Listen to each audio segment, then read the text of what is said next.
Bienvenue, nous allons corriger l'exercice 5 de la série numéro 3. On considère une enceinte isolée séparée par une cloison en deux compartiments. Le premier compartiment contient une mole d'hélium à la température T1 égale 400 Kelvin sous la pression P1 égale 2 bar. Le deuxième compartiment contient une mole de néon à la température T2 égale 300 Kelvin sous la pression P2 égale 1,5 bar. La capacité calorifique à volume constant de l'hélium et du néon sont données, CV égale 3,2R. On effectue le mélange de ces deux gaz en supprimant la cloison. Première question, quelle est la température et la pression après mélange? Deuxième question, calculer l'entropie créée lors de cette opération.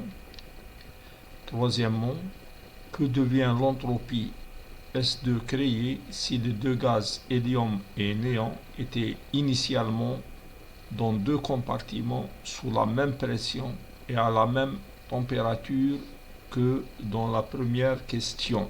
Quatrième question, que devient l'entropie créée, S3 créée si initialement on avait le même gaz dans les deux compartiments à des températures T1, T2 et des pressions P1, P2 différentes. Et dernière question, quelle relation existe-t-il entre S1 créé, S2 créé et S3 créé? On va expliquer les énoncés. On a deux gaz séparés par une cloison. Le gaz 1 est sous la pression P1, la température T1 et le volume V1. Le nombre de moles est N1. Le gaz 2 est sous la pression P2, à la température T2, son volume est V2 et le nombre de moles est N2. Les deux gaz sont séparés. On mélange les deux gaz. Après mélange, la pression totale devient P. La température du mélange est T. Le gaz 1 passe de l'état P1 V1 T1 à l'état P'1 V1 plus V2 N1, où P'1 représente la pression partielle du gaz 1 dans le mélange. Le gaz 2 passe de l'état P2 T2 V2 à l'état P'2 V1 plus V2 N2, où P'2 représente la pression partielle du gaz 2 dans le mélange. Premièrement, on calcule la température et la pression finale. Alors, le système est isolé, donc la variation d'énergie est nulle et l'énergie est égale à la variation d'énergie du gaz 1 plus variation d'énergie du gaz 2.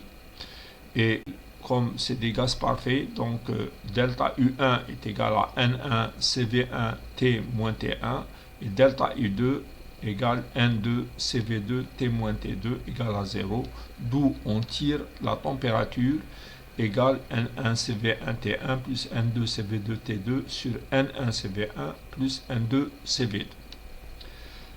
On nous donne CV1 égale CV2 égale 3,2R et N1 égale N2 égale 1 mol, ce qui donne pour la température T égale T1 plus D2 sur 2, donc 400 plus 300 sur 2, 350 Kelvin. Calcul de la pression finale. Pour calculer la pression finale, on applique l'équation du gaz parfait PV égale nRT pour le mélange. La pression dans le mélange est P, pression totale P, volume total V1 plus V2, nombre de moles N1 plus N2 égale 2, que multiplie RT. Avec le volume V1, on peut le calculer à partir du gaz 1 quand il est séparé. Donc V1 égale RT1 sur P1, N1 égale 1, et V2 égale RT2 sur P2. Et d'où la pression P est égale à 2T, le R va se simplifier, sur V1 plus V2, c'est-à-dire, après simplification par R, ça donne T1 sur P1 plus P2 sur T2. Donc voilà la pression finale. Application numérique. Température T, nous l'avons calculé ici, 350 Kelvin. Donc T1 400 sur pression P1 2 bars et T2 300 sur pression P2 égale 1,5 bar. Donc les calculs donnent 1,75 bar. Calculons maintenant l'entropie créée S1 créée lors de cette opération de mélange où on a deux gaz différents à des températures différentes et à des pressions différentes qui se mélangent. La méthode de calcul est la suivante. Nous avons les deux gaz séparés. Le gaz 1 est caractérisé par P1, T1, N1. Le gaz 2 par P2, T2, N2. Quand on les mélange, la pression devient P, nous l'avons calculé, et la température devient T, nous l'avons calculé. P'1 représente la pression partielle du gaz 1 dans le mélange, et P'2 représente la pression partielle du gaz 2 dans le mélange. Quelle est la transformation qu'a subi le gaz 1? La pression a changé, elle est passée de P1 à P'1, la température a changé, et le volume a changé. Il est passé de V1 à V1 plus V2. Donc la transformation n'est ni isotherme, ni isobare, ni isochore. Elle n'est pas non plus adiabatique, car il y a un transfert de chaleur entre les deux gaz. Donc on peut dire que la transformation subie par le gaz 1, c'est une détente réversible quelconque. Pour le gaz 2, on va calculer le delta S lors de cette détente réversible quelconque du gaz 1. Pour le gaz 2, c'est la même chose et il va subir une détente réversible quelconque également. Et on va calculer le delta S2 lors de cette détente réversible quelconque. Le gaz 1 donc passe de l'état P1, T1 séparé à l'état P'1, T mélangé, où P'1 est sa pression partielle dans le mélange. Donc il subit une détente quelconque dont la variation d'entropie s'exprime en fonction des variables T et P par ds1 égale N1 Cp1 dt sur T moins N1 R dP sur P. Donc c'est en fonction des variables T et P. L'intégration de cette relation entre l'état 1 T1 P1 et l'état T P'1 donne delta S1 égale N1 Cp1 log de T sur T1, la température est passée de T1 à T, moins N1R log de P'1 sur P1, la pression est passée de P1 à P'1. Pour le gaz 2, on va faire la même chose. Il subit une détente réversible quelconque et la variation d'entropie est donnée par ds2 égale N2 Cp2 dt sur T moins N2R dP sur P.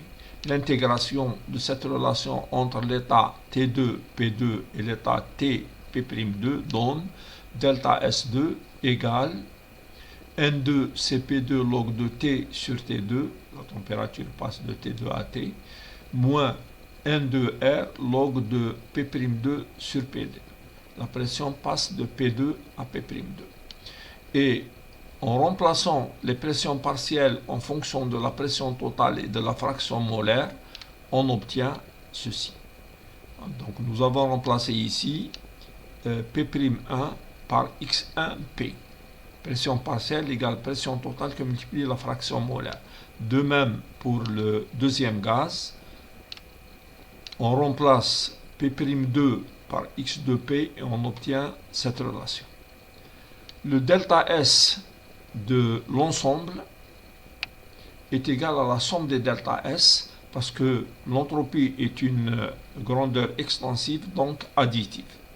Donc on va faire la somme de delta S1 plus delta S2.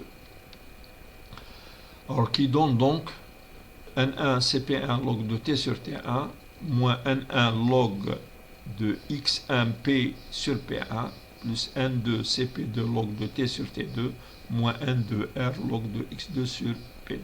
Alors nous allons grouper les termes en P, c'est-à-dire ce terme et ce terme, et les termes en fraction molaire que multiplie pression. Or, nous avons N1 égale N2 égale 1 mol.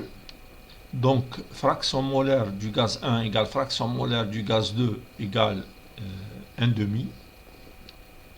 Compte tenu de la relation de Mayer, elle nous permet de calculer Cp. Donc Cp1 égale Cp2 égale Cv plus R. Cv était donné 3,5 de R plus R, donc ça donne 5,5 de R.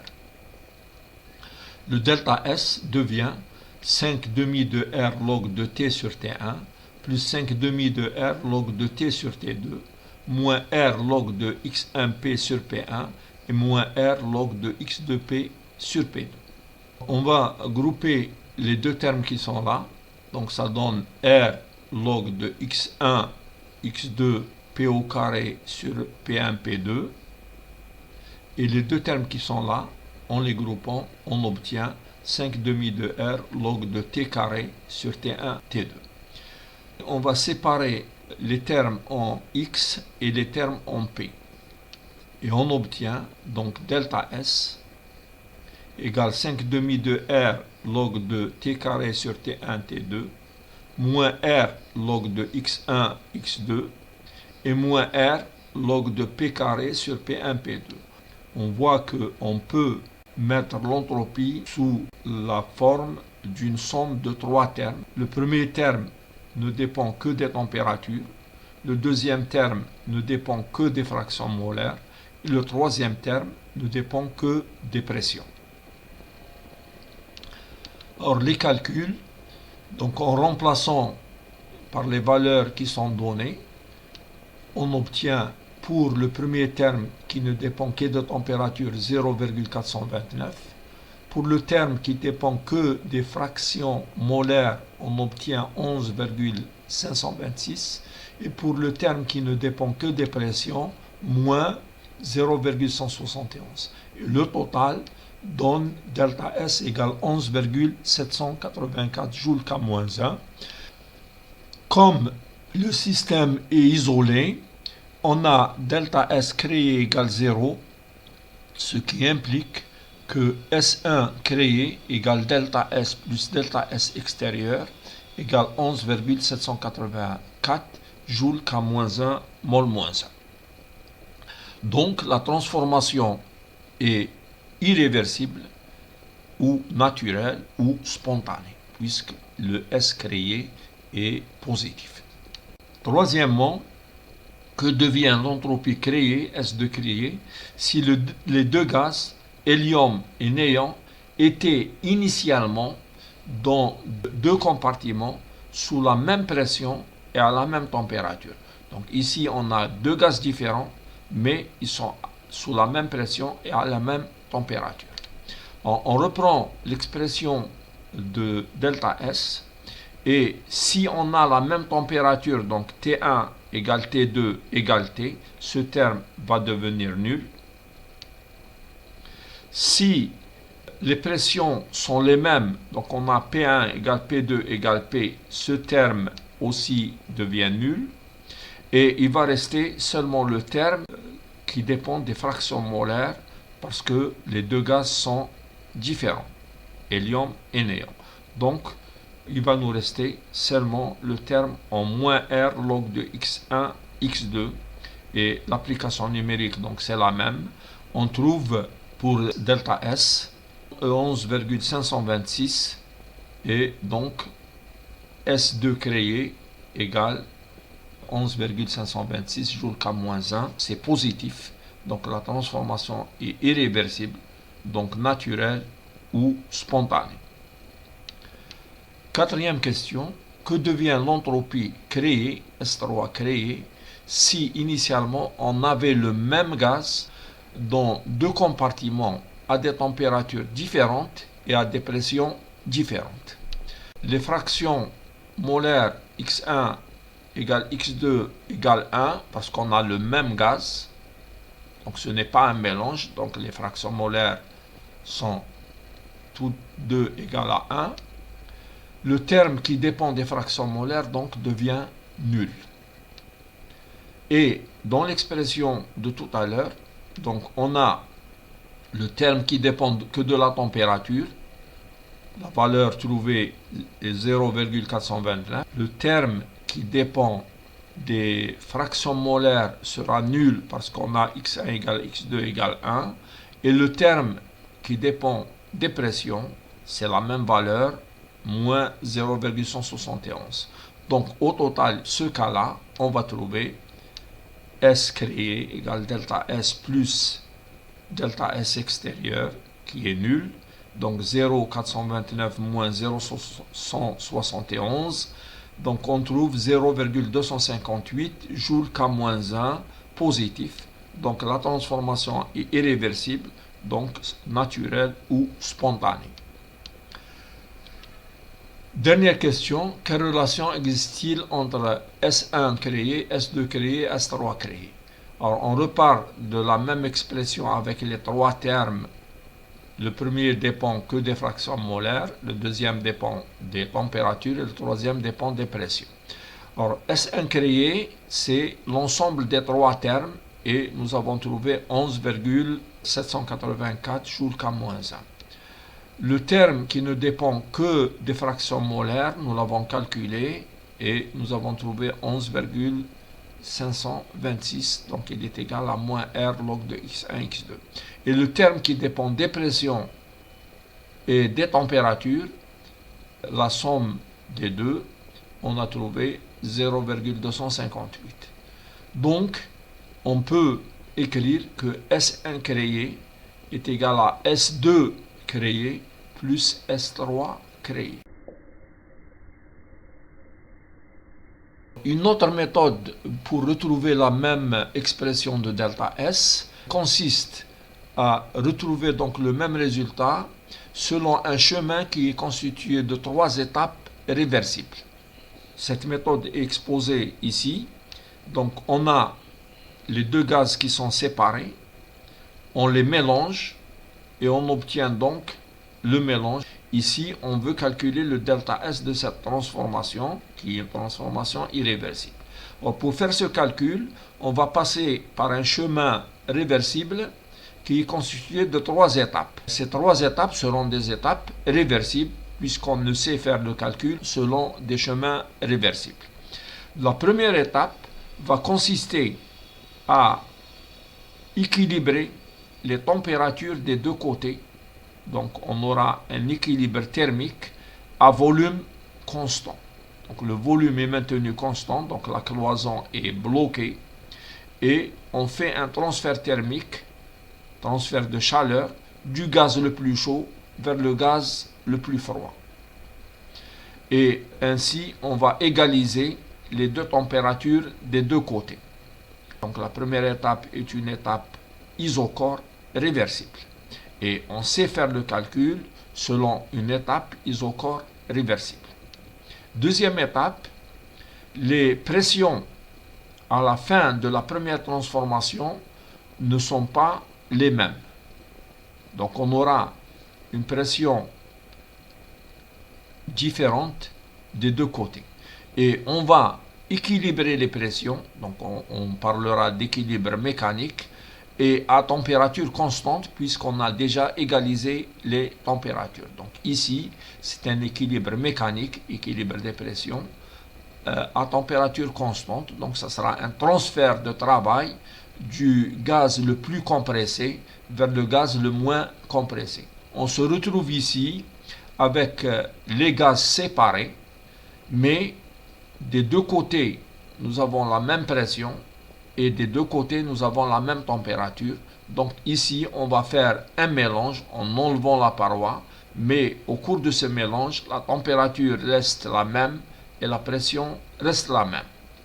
Donc on aura un simple mélange des deux gaz à température et pression constante.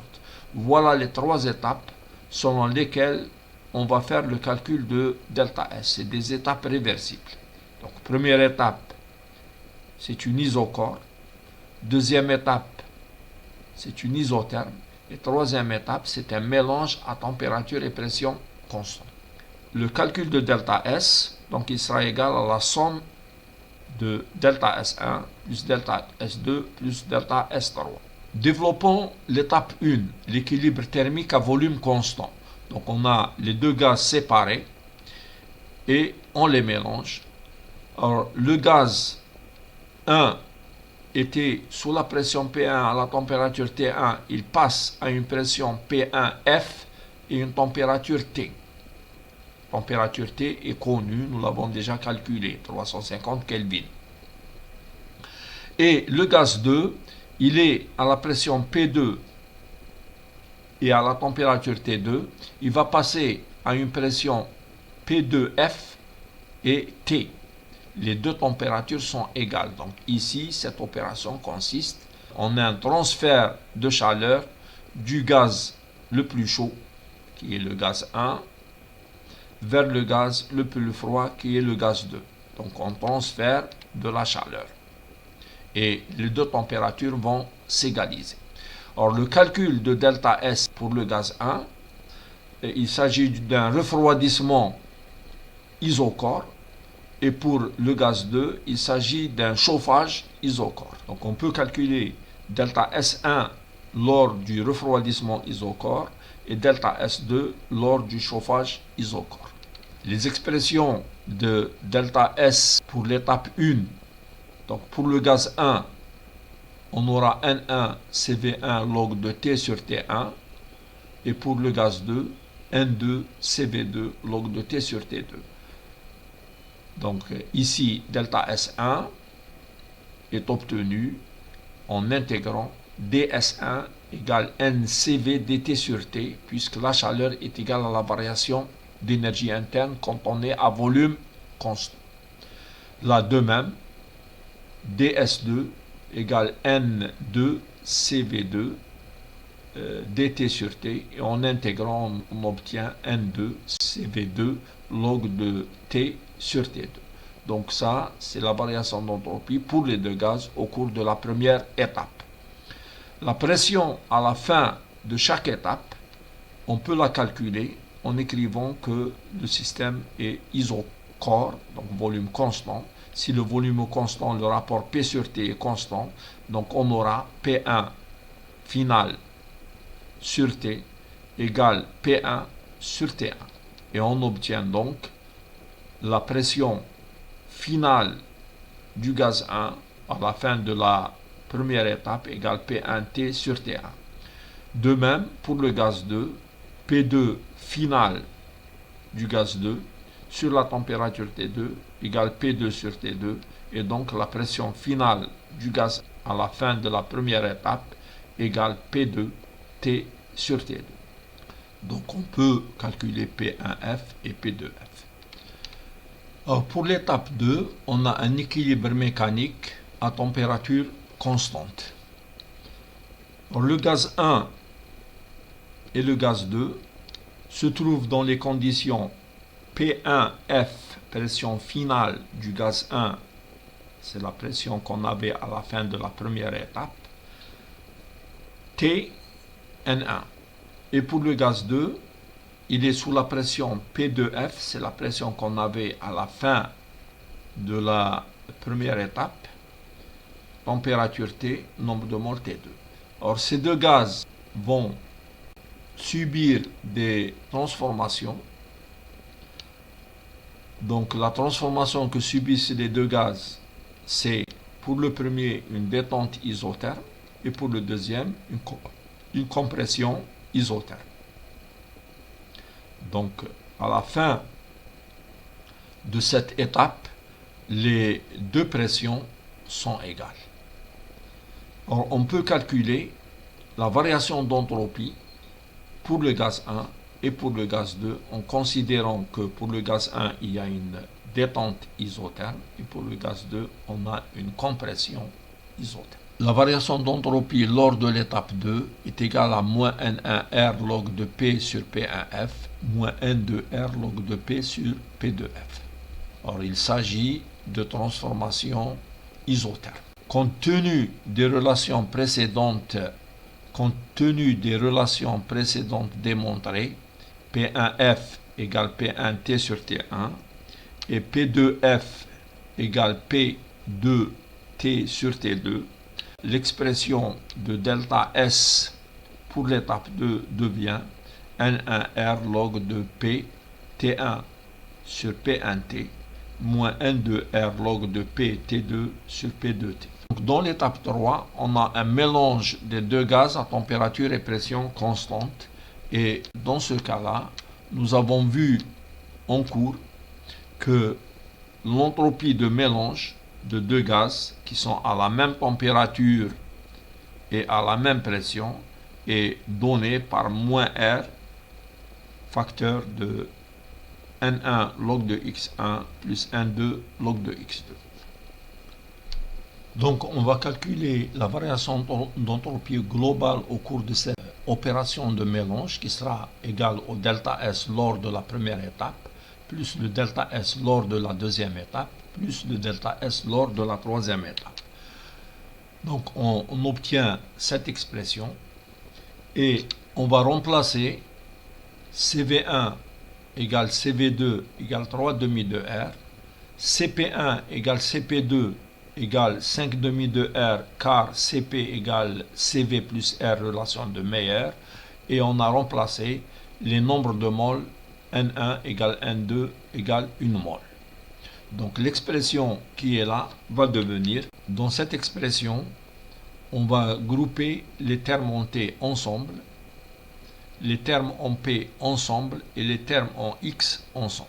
Donc on obtient une relation qui est la même que celle trouvée dans la première méthode, delta S égale 5 demi de R log de T carré sur T1 T2, un terme qui ne dépend que de la température, moins R log de X1 X2, un terme qui ne dépend que des fractions molaires, et moins R log de P carré sur P1 P2, un terme qui ne dépend que des pressions partielles. Donc on retrouve exactement la même expression que l'on a trouvée dans la première méthode.